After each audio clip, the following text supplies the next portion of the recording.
Hello friends, happy new year. కొత్త సంవత్సరం. కొత్త సంవత్సరం అంటే కొత్త తేదీ కాదు, కొత్త నిర్ణయానికి శ్రీకారం. అది గుర్తుపెట్టుకోండి. గత సంవత్సరం చేసిన తప్పులు ఓటమి కాదు, అవి మీ ప్లానింగ్లో తేడాలు మాత్రమే. అవి మనకు పాఠాలు మాత్రమే. ఈ సంవత్సరం పాటిస్తాను కాదు, పట్టుదలతో సరియగు ప్లానింగ్తో చేస్తాను అని గట్టిగా నిర్ణయం తీసుకో. ప్రేరణ మొదలు పెడుతుంది, కానీ మనకు ఉండవలసిన దాంట్లో ఏ ఫర్ యాటిట్యూడ్ ఉండాలి, బి ఫర్ బిహేవియర్ ఉండాలి, సి ఫర్ కల్చర్ అనేది మనం ఉండాలి, డి ఫర్ డెడికేషన్, ఈ ఫర్ ఎక్స్పీరియన్సీ.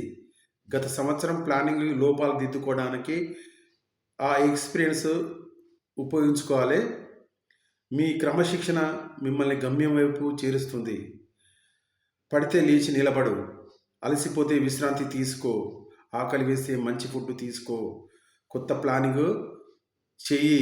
కానీ ఆగిపోకు మిత్రమా, అసలు ఆగిపోకు. కాలం ఎవరి కోసం ఆగది, తన పని తాను చేసుకుంటూ పోతుంది. ఇది నీ సంవత్సరం. కొత్త పరిచయాలు ఉంటాయి, కొత్త ఆలోచనలు ఉంటాయి, కొత్త అలవాట్లు ఉంటాయి, కొత్త విషయాలు ఉంటాయి, కొత్త విజయాలు కూడా ఉంటాయి. నీ జీవితాన్ని మారుస్తాయి. మనం కొత్తకు ఎప్పుడు స్వాగతిస్తాం, పాతకు ఎప్పుడు వందనం చేయాలి. ముఖ్యంగా సమయపాలన ఇంపార్టెంట్. సమయాన్ని వృధా చేయకు. కాలం ఎవరి కోసం ఆగదు మిత్రమా. Thank you.